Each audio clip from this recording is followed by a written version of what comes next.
So I want to start off by saying welcome back to the channel, and if you're new here, welcome. If you're a fanatic of everything entertainment, then this is the channel for you. But in today's video, I'll be talking to you about the movies that I want you to watch during the Spooky Mama season. So let's get into it.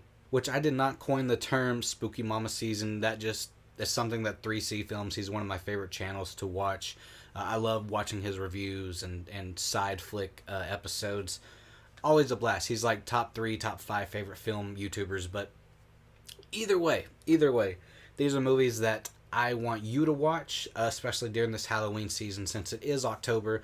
I was wanting to get this video out a couple days early, but either way, these are just my personal picks. Some of them are pretty obvious, others might not be, but either way, these are just movies I want you to watch.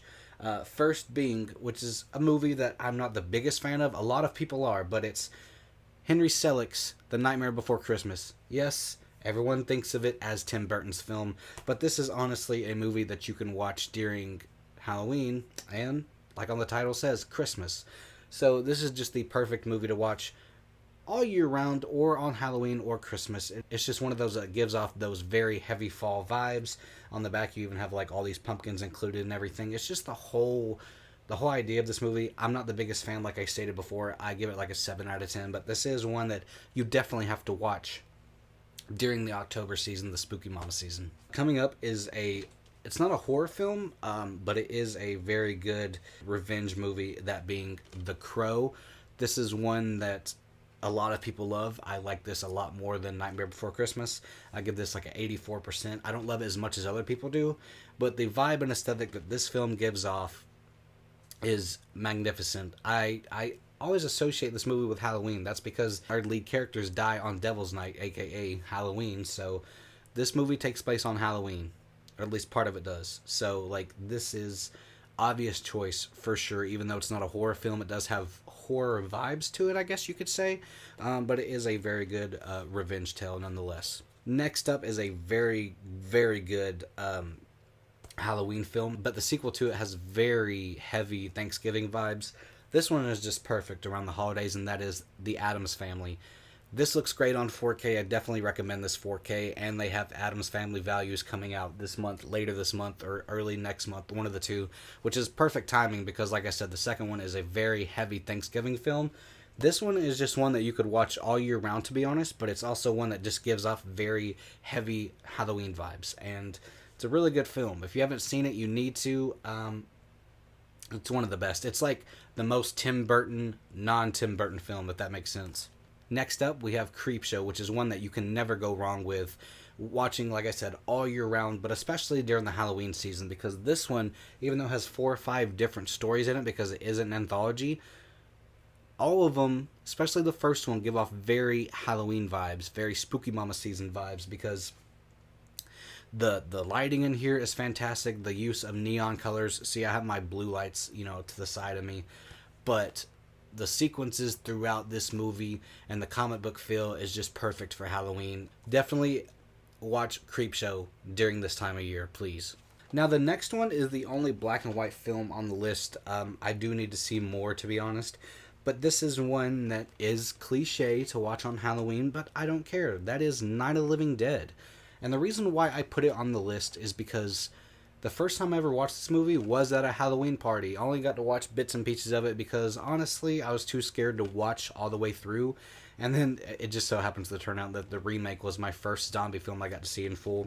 But yeah, I saw bits and pieces of this one at a family Halloween party. And so every time I think of this movie, I think of the Halloween party. And the next, like the day or two after, was literally Halloween. So yeah, this one, it's great to watch during the season. And really quickly about this 4K, I was talking to my friend the other day, and I said something that might be a little bit weird to most of you guys, but this transfer is so good, I felt like I was watching it in color, which is really weird to say. Like, if they had this movie in color in 4K, I would watch that as well, but you can never go wrong with the original black and white version. Next up, we have my favorite werewolf film, and that is Silver Bullet.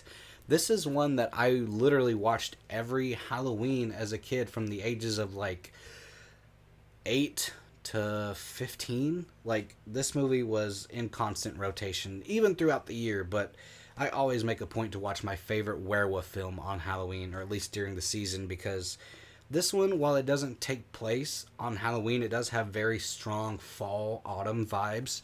So that's like the main reason why I'm putting it on this list, you know? But Silver Bullet. You can never go wrong with Silver Bullet. I watched it for the first time in like 5 or 6 years the other month, and it still holds up. It's still my favorite werewolf film of all time. Next up is a double feature, which there is another one later on, so just fair warning. But we have Terrifier, which shout out to Robbie Long from Ugly Boy 1992. I still have this when he sent it to me like 5 or 6 years ago. And then you can't talk about Terrifier without talking about Terrifier 2.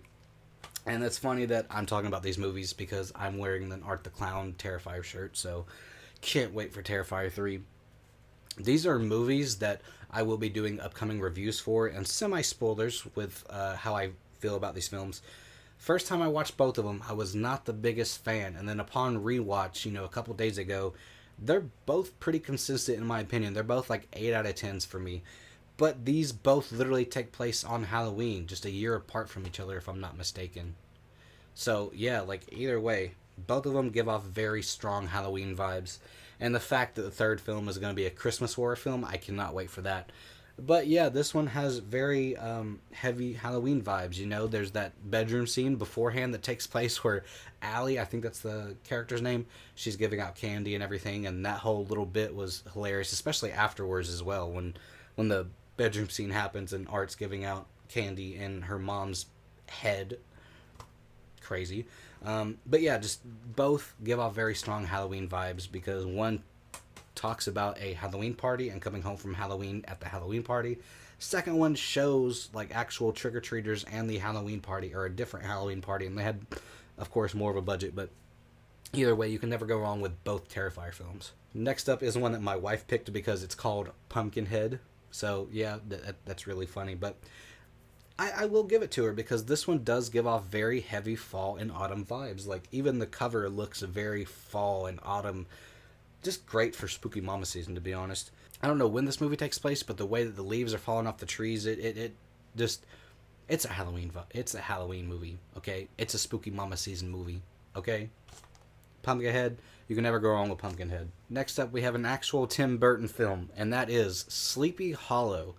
This was the main reason why I made this video, because this one just has this certain aesthetic to it that I'm a big fan of. It takes place in this small town in 1800, if I'm not mistaken. Somewhere between 1799 and 1800, if I'm not mistaken. Or it could be 1899 going into 1900.